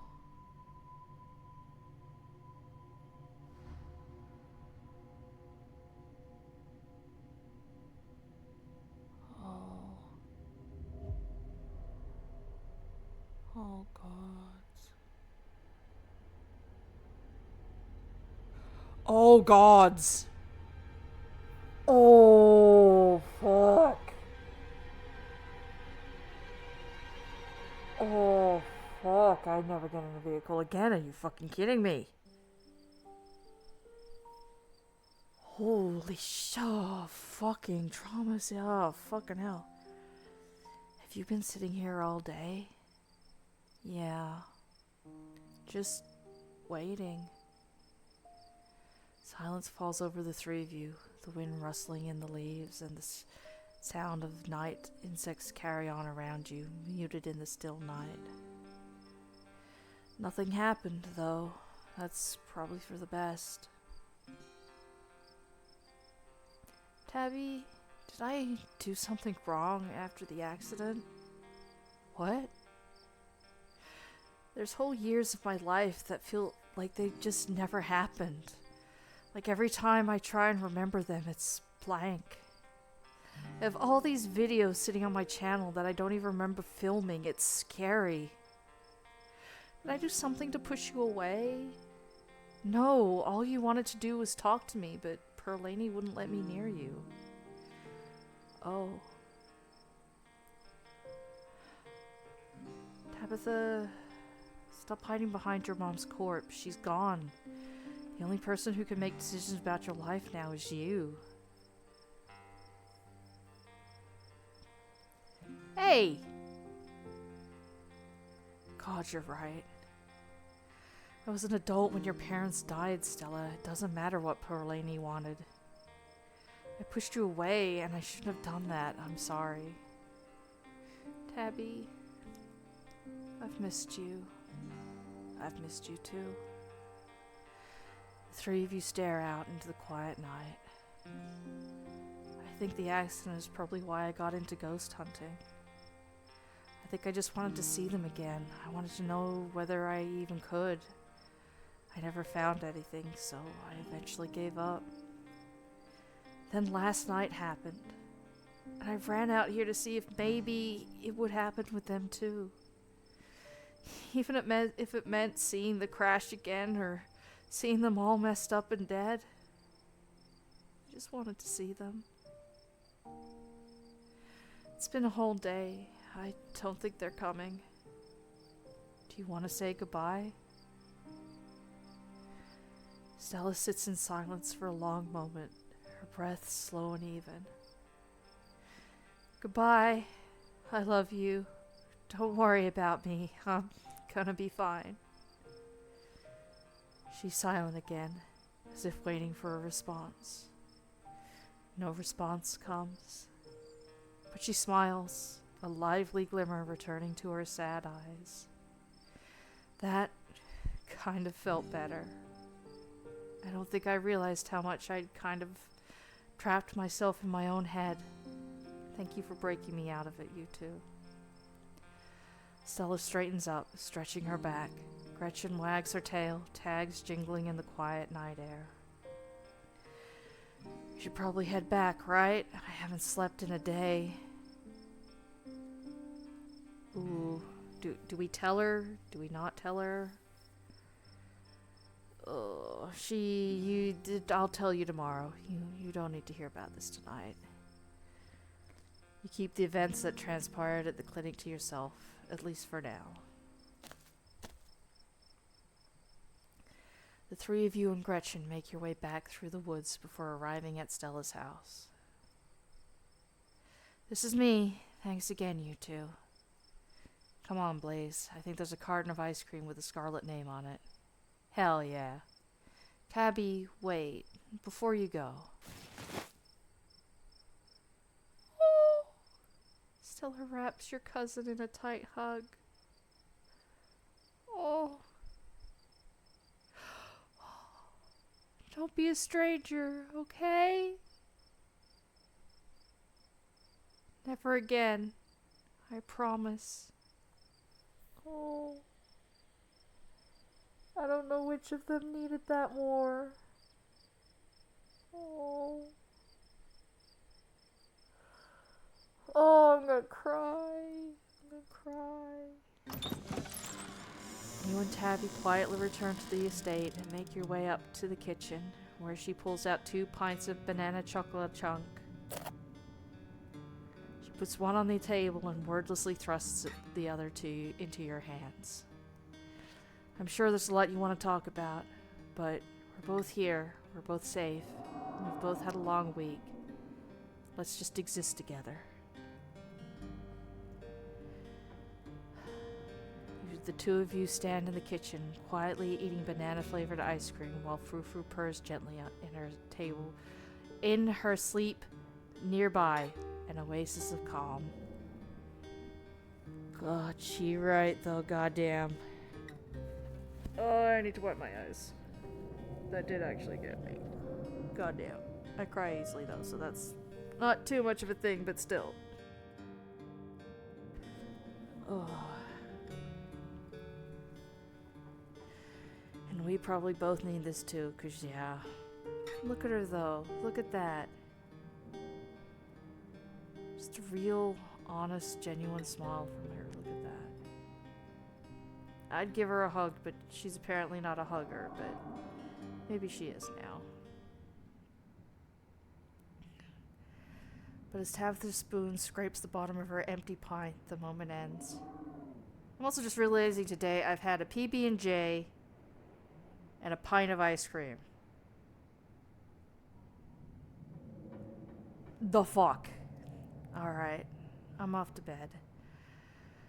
You should try and get some sleep too. Here's hoping tomorrow is uneventful, right? That would be nice, but I'm willing to bet dollars to donuts. Nothing's gonna be peaceful about this shit. It would be nice. It ain't happening though. But thanks for this. You're welcome. Good night. Oh, look at Frou-Frou. Your cousin leaves for her room, your body breaking down from the stress of the day's events. There's nothing left for you to do but head to bed. Yeah.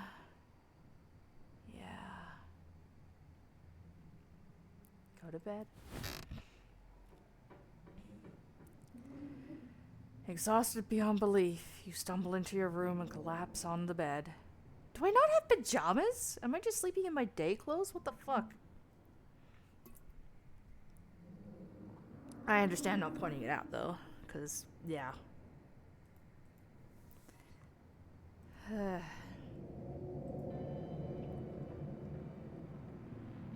your eyes sink, you realize that something smells off about the room. It smells rotten. Wait, and if this isn't you, I'm gonna be... Please be Wayne. Wayne, why are you making the same noises that the tablets make? You jolt awake as the door creaks. Well, I'm glad I didn't change into PJs. You know what? Sleeping in day clothes, 10 out of 10. He did not need to see that. Don't look so frightened. I was just going to say goodnight. And to give you a word of advice. Tabitha won't be around tomorrow. Too busy at the mines. Forbidden places won't be forbidden without her there to stop you. You might be surprised at what you find. Until then, sleep well. Wait? Wayne pauses at the door. Yes? Oh, so many options. I can, I'll just flirt with him too, why the fuck not? Did you know Reese was like that? I knew he was different. How exactly, I wasn't sure, but now I know. Thanks for looking out for me tonight? Anytime you find yourself in danger, I'll be there for you. I will always be there for you. That's a little creepy, but I appreciate it, I suppose. I thought you wanted me to stay at the estate. Aren't you going to lecture me? You are free to make your own decisions. You were free to make your own decisions, and those decisions have been made. I know that something pulls at you, and now that it's started, I know that you cannot stop until your task is finished. I'll keep you safe. I'll do what you must. Okay, fuck.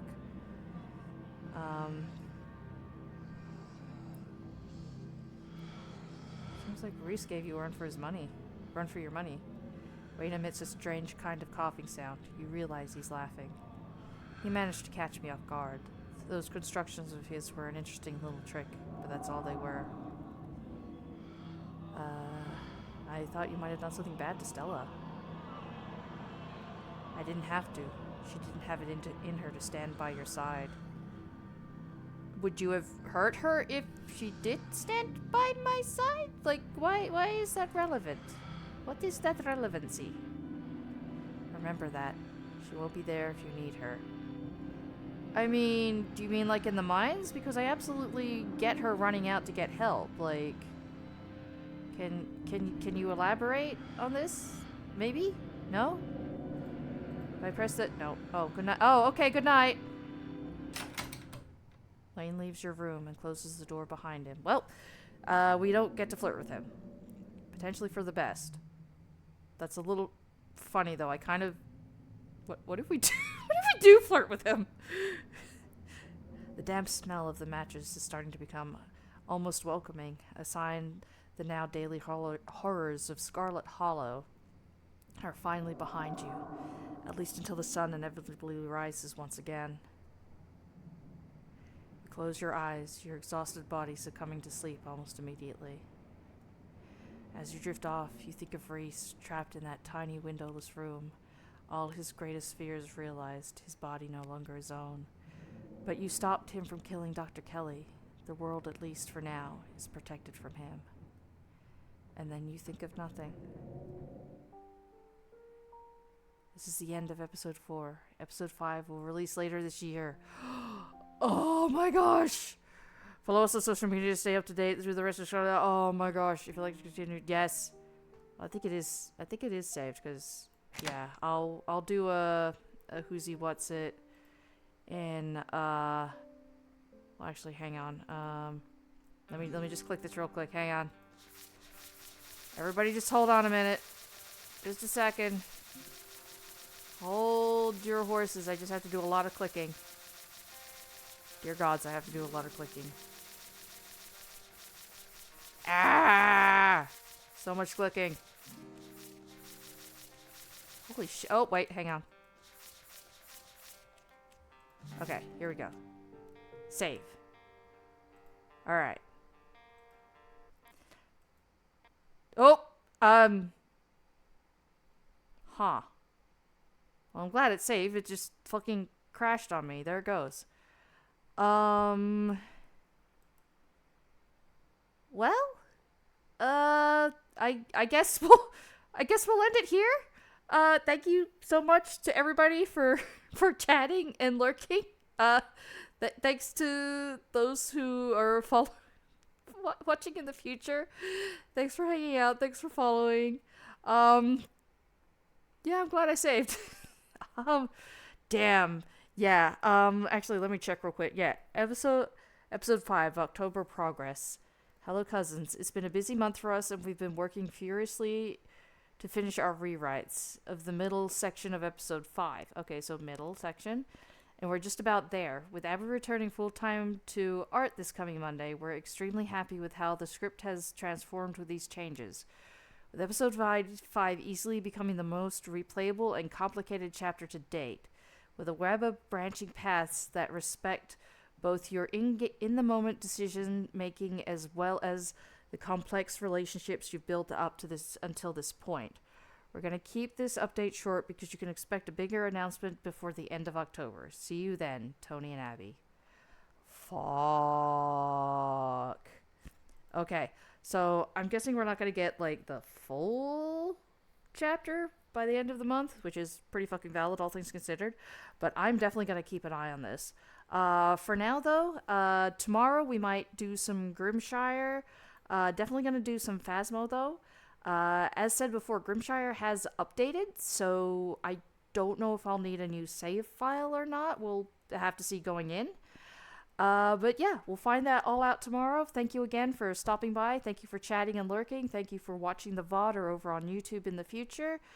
Until then, y'all take care and you all have a good time zone. Bye! Bye-bye! Bye, y'all.